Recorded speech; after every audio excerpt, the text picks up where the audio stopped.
दोस्तों आप सभी का बहुत बहुत स्वागत है हमारे चैनल में। इस वीडियो के अंदर अभी हम लोग लूसेंट सामान्य ज्ञान इससे रिलेटेड जो है इम्पोर्टेंट 40+ क्वेश्चन इस वीडियो में देखने वाले हैं, जो कि आपके आने वाले एग्जाम से railway, group D, SSC, UP police, लेखपाल और आने वाले सभी प्रतियोगिता परीक्षा के लिए काफ़ी इम्पोर्टेंट है।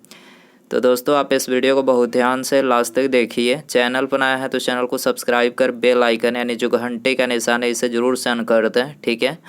और ये टोटल जो 40+ क्वेश्चन है, आप इनमें से कितने क्वेश्चन सही कर पाते हैं अपना स्कोर कमेंट बॉक्स में ज़रूर बताएं। तो चलिए शुरू करते हैं। देखिए यहाँ पर हमारा पहला क्वेश्चन दिया गया है। 1 बिलियन चॉक पाउडर के साथ अभिक्रिया करने पर एक गैस का निर्माण करता है जिससे चूने के पानी का रंग दूधिया हो जाता है। उस बिलियन में क्या है? 1 बिलियन चॉक पाउडर के साथ अभिक्रिया करने पर एक गैस का निर्माण करता है जिससे चूने के पानी का रंग दूधिया हो जाता है।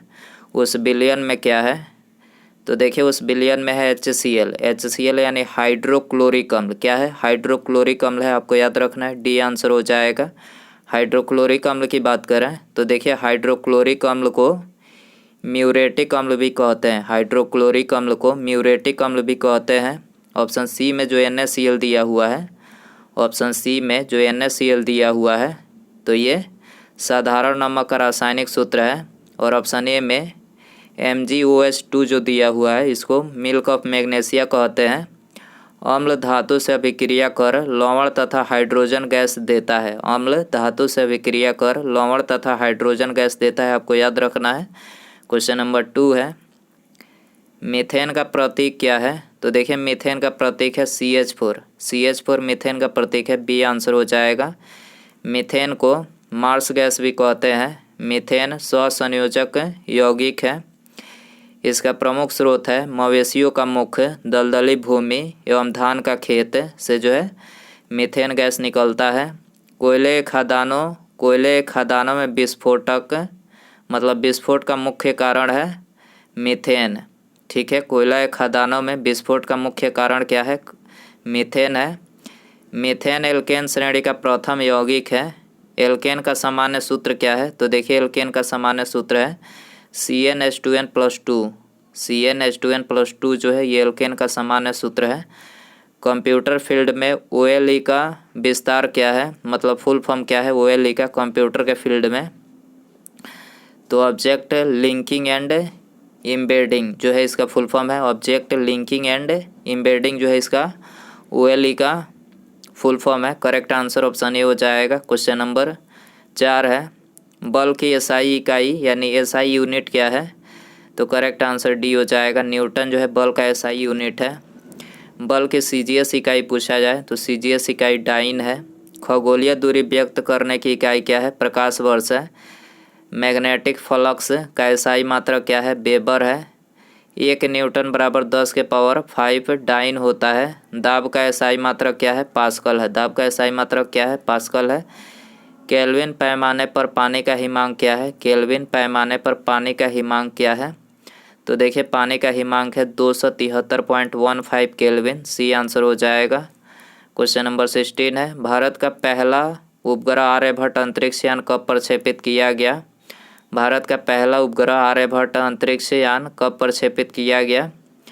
तो देखिए ये प्रक्षेपित किया गया 19 अप्रैल 1975 को। करेक्ट आंसर ये हो जाएगा। भारत का प्रथम परमाणु रिएक्टर कौन सा है? अप्सरा भारत का प्रथम परमाणु रिएक्टर है। भारत का प्रथम प्रक्षेपास्त्र पृथ्वी है। 3 अप्रैल 1984 को राकेश शर्मा अंतरिक्ष में जाने वाले प्रथम भारतीय बने। 3 अप्रैल 1984 को राकेश शर्मा अंतरिक्ष में जाने वाले प्रथम भारतीय बने। याद रखना है आपको। कोशिका की खोज किसने की? वेरी इंपॉर्टेंट, काफ़ी इजी क्वेश्चन है। कोशिका की खोज किसने की? रॉबर्ट हुक ने की थी। सी आंसर हो जाएगा। भारत का सबसे नया नाभिकीय ऊर्जा संयंत्र कौन सा है? भारत का सबसे नया नाभिकीय ऊर्जा संयंत्र कौन सा है? कुंडलकुलम है। कुंडनकुलम है। डी आंसर हो जाएगा। बरगद के पेड़ का वनस्पति नाम क्या है? बरगद के पेड़ का वनस्पतिक नाम क्या है? तो देखिए इसका वनस्पतिक नाम है फाइकस बघलेंसिस। फाइकस बघलेंसिस जो है इसका वनस्पतिक नाम है बरगद का। सी आंसर हो जाएगा। व्यापगत का सिद्धांत नीति किसने तैयार की थी? व्यापगत का सिद्धांत नीति किसने तैयार की थी? तो देखिए ये तैयार की थी लॉर्ड डलहौजी ने। ठीक है, आंसर हो जाएगा सी। क्वेश्चन नंबर 11 है, इलेक्ट्रॉनिक रूप से सामान खरीदना या बेचना डैश नाम से जाना जाता है। तो इलेक्ट्रॉनिक रूप से सामान खरीदना या बेचना इसको क्या बोला जाता है? E commerce. ई कॉमर्स बोला जाता है। बी आंसर हो जाएगा। क्वेश्चन नंबर 12 है, अंग्रेज़ों ने मैसूर के साथ कितने युद्ध लड़े थे? तो देखिए अंग्रेज़ों ने मैसूर के साथ जो है ये 4 युद्ध लड़े थे। 4 युद्ध, 4 आंग्ल मैसूर युद्ध हुआ था। ठीक है, अंग्रेज़ों ने मैसूर के साथ लड़े थे 4 युद्ध।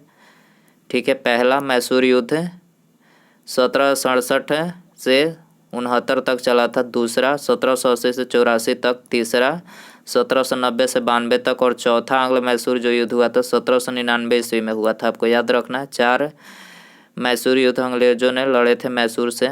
ठीक है, नोबेल पुरस्कार कितनी श्रेणियों में दी जाती है? नोबेल पुरस्कार की कितनी श्रेणियाँ होती है? 6 श्रेणियाँ होती है। करेक्ट आंसर ये हो जाएगा। 6 श्रेणियाँ यहाँ पर हमने लिख रखे हैं। साहित्य के क्षेत्र में 19 से 1 से दिया जा रहा है। भौतिकी के क्षेत्र में इसमें भी 19 से 1 से दिया जा रहा है। रसायन के क्षेत्र में 19 से 1, इसमें भी 19 से 1 से दिया जा रहा है। चिकित्सा विज्ञान में 19 से 1 से दिया जा रहा है। शांति के क्षेत्र में 19 से 1 से दिया जा रहा है। और अर्थशास्त्र के क्षेत्र में 1969 से दिया जा रहा है। आपको याद रखना है। फेसबुक के संस्थापक कौन है? फेसबुक के संस्थापक कौन है? Mark Zuckerberg. फेसबुक के संस्थापक कौन है? Mark Zuckerberg. ठीक है, और इसका भी हाल ही में नाम जो है चेंज किया गया है, मेटा जो है इसका भी हाल ही में इसका नाम बदलकर मेटा रखा गया है। आपको याद रखना है। माइक्रोसॉफ्ट के संस्थापक पूछा जाए, बिल गेट्स है। ईमेल के आविष्कारक रे टॉमलिंसन ईमेल के आविष्कारक हैं। यूट्यूब के संस्थापक पूछा जाए, जावेद करीम, चार्ड हले और स्टीव चेन। ठीक है, इन्होंने यूट्यूब की स्थापना की थी। वर्ल्ड वाइड वेब WWW के आविष्कारक टिम बर्नर्स-ली है। याद रखना है। स्वच्छ भारत मिशन कब शुरू किया गया था? स्वच्छ भारत मिशन 2 अक्टूबर 2014 को शुरू किया गया था। करेक्ट आंसर ये हो जाएगा। दहेज प्रतिषेध अधिनियम कब लागू किया गया था? तो ये लागू किया गया था 1961 में। डी आंसर हो जाएगा। 17 है, 2011 की जनगणना के अनुसार भारत का सर्वाधिक साक्षर राज्य कौन सा है? तो ये है केरल। केरल में साक्षरता दर सबसे अधिक है। इसके अलावा 2011 की जनगणना के अनुसार सर्वाधिक साक्षरता वाले 5 राज्य हैं। सबसे ज़्यादा जो साक्षरता वाला राज्य है वो है केरल, इसमें 94% साक्षरता दर है। मिजोरम उसके बाद है 91.3% साक्षरता दर। गोवा में 88.71%। त्रिपुरा में 87.2%। हिमाचल प्रदेश में 82.8% है साक्षरता दर। भारत का न्यूनतम जनसंख्या वाले राज्य भी यहाँ पर हमने लिखे हैं। भारत के न्यूनतम जनसंख्या वाले राज्य, तो सबसे कम जनसंख्या बिहार में 63.82% है। उससे ज़्यादा जो है अरुणाचल प्रदेश में 65.4% है। उससे ज़्यादा राजस्थान में 66.1%। झारखंड में उससे ज़्यादा है 66.4%। याद रखना है 2011 की जनगणना में भारत का साक्षरता दर 74.0% है। भारत की साक्षरता दर 74.0% है 2011 के जनगणना के अनुसार। कोलेरू झील किस भारतीय राज्य में स्थित है? कोलेरू झील किस भारतीय राज्य में स्थित है? आंध्र प्रदेश में। सी आंसर हो जाएगा। प्रमुख झील और उनके राज्य यहाँ पर हमने लिख रखे हैं। पेरियार झील केरल में है। लोनार झील महाराष्ट्र में है। चिल्का झील उड़ीसा में है। हुसैन सागर झील आंध्र प्रदेश में है। डिडवाना झील राजस्थान में है। लोकटक झील मणिपुर में है। पुलिकट झील तमिलनाडु में है। खुरपाताल झील उत्तराखंड में है। याद रखना है।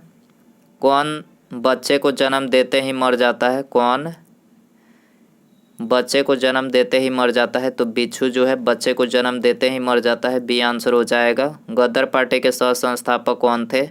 गदर पार्टी के सह संस्थापक लाला हरदयाल थे। बी आंसर हो जाएगा। 1931 में निम्नलिखित में से कौन इंडियन नेशनल कांग्रेस के अध्यक्ष थे? तो 1931 में जो है ये वल्लभ भाई पटेल, सरदार वल्लभ भाई पटेल जो थे ये इंडियन नेशनल कांग्रेस के अध्यक्ष थे। बी आंसर हो जाएगा।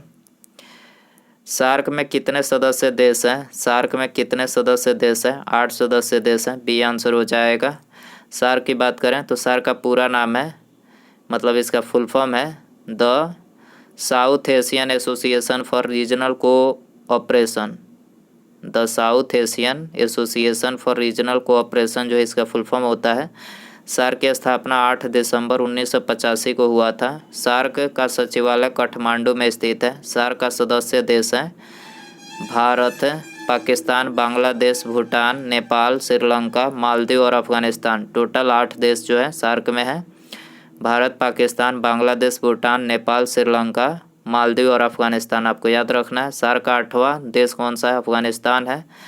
सार्क का प्रथम शिखर सम्मेलन 1985 ईस्वी में ढाका में आयोजित हुआ था, याद रखना है। भारतीय राष्ट्रीय कांग्रेस का पहला अधिवेशन कब किया गया था? तो पहला अधिवेशन जो है दिसंबर 1885 में किया गया था। डी आंसर हो जाएगा। कांग्रेस की स्थापना 28 दिसंबर 1885 ईस्वी में बॉम्बे के गोकुलदास तेजपाल संस्कृत महाविद्यालय में किया गया था।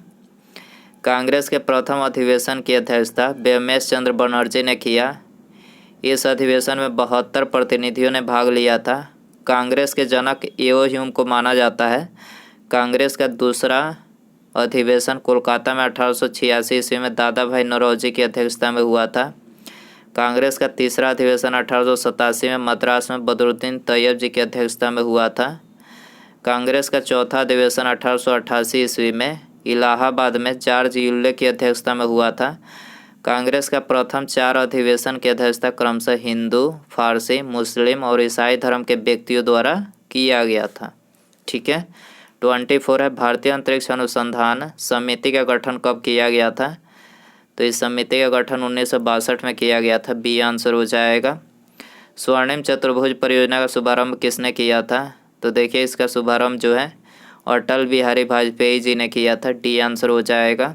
26 है आर के नारायण का पहला उपन्यास इनमें से कौन सा है? आर के नारायण का पहला उपन्यास इनमें से कौन सा है? तो पहला उपन्यास जो है Swami and friends. Swami and friends जो है इनका पहला उपन्यास है। बी आंसर हो जाएगा। निम्नलिखित में से भूतपूर्व आंध्र प्रदेश का शास्त्रीय नृत्य कौन सा है? भूतपूर्व आंध्र प्रदेश का शास्त्रीय नृत्य कौन सा है? तो यह है कुचिपुड़ी। ठीक है, आंसर हो जाएगा डी। राज्यसभा में कितने सदस्य होते हैं? राज्यसभा में कितने सदस्य होते हैं? तो देखिए इनमें जो है 250 सदस्य होते हैं। डी आंसर हो जाएगा। और अभी वर्तमान में राज्यसभा में वर्तमान में 245 सदस्य हैं। राज्यसभा का गठन अनुच्छेद 80 के अंतर्गत किया गया है। राज्यसभा का गठन 1952 ईस्वी में किया गया था। राज्यसभा में सर्वाधिक सदस्य उत्तर प्रदेश से निर्वाचित होते हैं। राज्यसभा संसद का उच्च सदन है, आपको याद रखना है। और राज्यसभा जो है ये एक अस्थाई सदन है। अस्थाई सदन है राज्यसभा। और लोकसभा जो है अस्थाई सदन है। राज्यसभा भंग नहीं किया जा सकता है, जबकि लोकसभा को भंग किया जा सकता है। भारत के संविधान के किस भाग में भारत के नागरिकों के मौलिक अधिकार मौजूद है? तो किस भाग में जो है भारत के नागरिकों के मौलिक अधिकार मौजूद है? भाग 3 में मौजूद है। करेक्ट आंसर ये हो जाएगा। यहाँ पर कुछ हमने संविधान के विषय, भाग और अनुच्छेद लिख रखे हैं जो एग्जाम के लिए इम्पोर्टेंट है। संघ और एवं उनके क्षेत्र भारतीय संविधान के भाग 1 में और अनुच्छेद 1 से 4 तक में वर्णित है। नागरिकता की बात करें अनुच्छेद 2 में भाग 2 में अनुच्छेद 5 से 11 तक में वर्णित है। मौलिक अधिकार भाग 3 में 12 से 35 तक में उल्लेखित है। राज्य के नीति निर्देशक तत्व भाग 4 में अनुच्छेद 36 से 51 तक में वर्णित है। संघीय शक्ति का विस्तार भाग 5 में अनुच्छेद 52 से 1 से 51 तक में वर्णित है। राज्य शक्ति का विस्तार भाग 6 में अनुच्छेद 152 से 237 तक में वर्णित है। पंचायती राज भाग 9 में अनुच्छेद 243 से 243 तक में वर्णित है। आपातकालीन उपबंध भाग 18 में अनुच्छेद 252 से 360 में मतलब उल्लेखित है। संविधान का संशोधन प्रक्रिया भाग 20 में अनुच्छेद 368 में उल्लेखित है। याद रखना है आपको। सेवा क्षेत्र किसी अर्थव्यवस्था के डैश का हिस्सा है। सेवा क्षेत्र अर्थव्यवस्था के डैश का हिस्सा है, तो ये अर्थव्यवस्था के तृतीय क्षेत्र का हिस्सा है। सी आंसर हो जाएगा। ताजमहल परिसर का निर्माण लगभग कब शुरू किया गया था? ताजमहल परिसर का निर्माण कब शुरू किया गया था? 1632 में शुरू किया गया था। डी आंसर हो जाएगा। लक्षद्वीप समूह और अंडमान निकोबार द्वीप समूह के समुद्र तट सहित भारत के समुद्र तट की लगभग कुल लंबाई क्या है? तो देखिए इसकी जो कुल लंबाई है वो है 75 से 17 किलोमीटर। लक्षद्वीप समूह और अंडमान निकोबार द्वीप समूह के समुद्र तट सहित भारत के समुद्र तट की लगभग कुल लंबाई क्या है? 75 से 17 किलोमीटर है इसकी कुल लंबाई। बी आंसर हो जाएगा। भारत रत्न का प्रावधान कब पेश किया गया था? भारत रत्न का प्रावधान कब पेश किया गया था? 1954 में पेश किया गया था। सी आंसर हो जाएगा। भारत रत्न पुरस्कार को 1977 में जनता दल सरकार ने बंद कर दिया था। 1977 में इसे जनता दल सरकार ने बंद कर दिया था। 1980 में कांग्रेस सरकार ने इसे पुनः प्रारंभ किया। ठीक है, 77 में जनता दल सरकार ने बंद किया और 1980 में कांग्रेस सरकार ने इसे पुनः प्रारंभ किया। भारत रत्न पुरस्कार सर्वप्रथम सर्वपल्ली राधाकृष्णन, सी राजगोपालाचारी और सी बी रमन को दिया गया था। 1980 में भारत रत्न मदर टेरेसा को दिया गया। भारत रत्न का सबसे बड़ा सिविल पुरस्कार है। भारत रत्न भारत का सबसे बड़ा सिविल पुरस्कार है। भारत रत्न 2 विदेशी नागरिकों को भी दिया जा चुका है। पहला खान अब्दुल गफ्फार खान 1987 में और दूसरा नेल्सन मंडेला 1990 में इनको दिया जा चुका है। विदेशी आदमियों को मतलब 2 विदेशी नागरिकों को दिया जा चुका है 87 में और 90 में। याद रखना है। यदि हम ठोस वस्तु को गर्म करें तो किस भाग में सर्वाधिक प्रतिशत वृद्धि होगी? तो ये आयतन में जो है सर्वाधिक प्रतिशत वृद्धि होगी। ये आंसर हो जाएगा। ऋग्वेद के किस मंडल में आर्यों एवं अनार्यों के बीच हुए प्रसिद्ध दशराज युद्ध का वर्णन है? तो दशराज युद्ध का वर्णन जो है ये सप्तम मंडल में है, 7वां मंडल में है। करेक्ट आंसर ये हो जाएगा। भारत की सबसे ऊंची चोटी गार्डविन आस्टीन किस पर्वत श्रेणी में स्थित है? भारत की सबसे ऊंची चोटी गार्डविन आस्टीन किस पर्वत श्रेणी में स्थित है? काराकोरम पर्वत श्रेणी में स्थित है। करेक्ट आंसर ये हो जाएगा। मुख्यमंत्री से संबंधी निम्नलिखित कथनों में से कौन सा एक सही नहीं है? तो मुख्यमंत्री के बारे में इनमें से कौन सा कथन सही नहीं है? पहला कथन ही गलत है। मुख्यमंत्री मंत्रिपरिषद की बैठक की अध्यक्षता नहीं करते हैं, गलत है ये कथन। बाकी तीनों करेक्ट हैं। इनकी नियुक्ति राज्य के राज्यपाल द्वारा होती है। यह विधानसभा में बहुमत दल के सदस्य द्वारा चुना जाता है। इसके वेतन एवं भत्तों का निर्धारण राज्य विधानमंडल करती है। तो यहाँ पर ये तीनों करेक्ट है। तो यहाँ पर गलत कथन पूछा था तो पहला ही गलत है। तो यहाँ पर आंसर हो जाएगा ऑप्शन ए। मानव लार की प्रकृति कैसी होती है? मानव लार की प्रकृति कैसी होती है? अम्लीय होती है। बी आंसर हो जाएगा। निम्नलिखित में से किस सिख गुरु ने सिखों को सैन्य संप्रदाय में परिवर्तन कर दिया? किस सिख गुरु ने सिखों को सैनिक संप्रदाय में परिवर्तित कर दिया? तो गुरु हरगोबिंद ने जो है ये किया था, सिखों को सैनिक संप्रदाय में परिवर्तित कर दिया। सी आंसर हो जाएगा। आपातकाल में किसी राज्य विधानसभा की अवधि बढ़ाई जा सकती है? किसके द्वारा बढ़ाई जा सकती है? संसद के द्वारा। आपातकाल में किसी राज्य विधानसभा की अवधि बढ़ाई जा सकती है? संसद के द्वारा बढ़ाई जा सकती है। बी आंसर हो जाएगा। निम्नलिखित में से किसके अंतर्गत भारत में सर्वोच्च न्यायालय की स्थापना हुई? भारत में सर्वोच्च न्यायालय की स्थापना किसके अंतर्गत हुई? रेगुलेटिंग एक्ट 1773 के अंतर्गत हुई। करेक्ट आंसर ये हो जाएगा। मनुष्य के पैर के पंजे में कितनी हड्डियां होती है? वेरी इंपॉर्टेंट क्वेश्चन है। मनुष्य के पैर के जो पंजे होते हैं, मनुष्य के पैर के जो पंजे होते हैं, ऐसे करके होते हैं ना मनुष्य के पैर के पंजे, ठीक है। तो इसमें जो है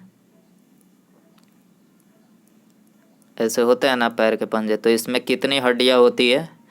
तो इनके पैर के पंजों में जो है हड्डियों की संख्या कितनी होती है? 26। याद रखना है 26 हड्डियाँ होती है, सी आंसर हो जाएगा। तो दोस्तों ये थे लूसेंट सामान्य ज्ञान के इम्पोर्टेंट 40+ क्वेश्चन। आई होप कि ये वीडियो आपको पसंद आया रहेगा। प्लीज़ पसंद आए तो वीडियो को लाइक कर दीजिए। लाइक नहीं करते हैं आप लोग, प्लीज़ वीडियो को ज़्यादा से ज़्यादा लाइक कीजिए, अपने दोस्तों में शेयर कर दीजिए। और चैनल पर नया है तो चैनल को सब्सक्राइब कर बेल आइकन यानी जो घंटे का निशान है इसे ज़रूर से प्रेस कर दीजिए, ताकि जब भी मैं कोई न्यू वीडियो अपलोड करूं उसका नोटिफिकेशन जो है आपको टाइम टू टाइम मिल सके। तो सब्सक्राइब करने के बाद बेल आइकन ऑन रखें। ठीक है, मिलते हैं अगले वीडियो में। नमस्कार, जय हिंद, जय भारत।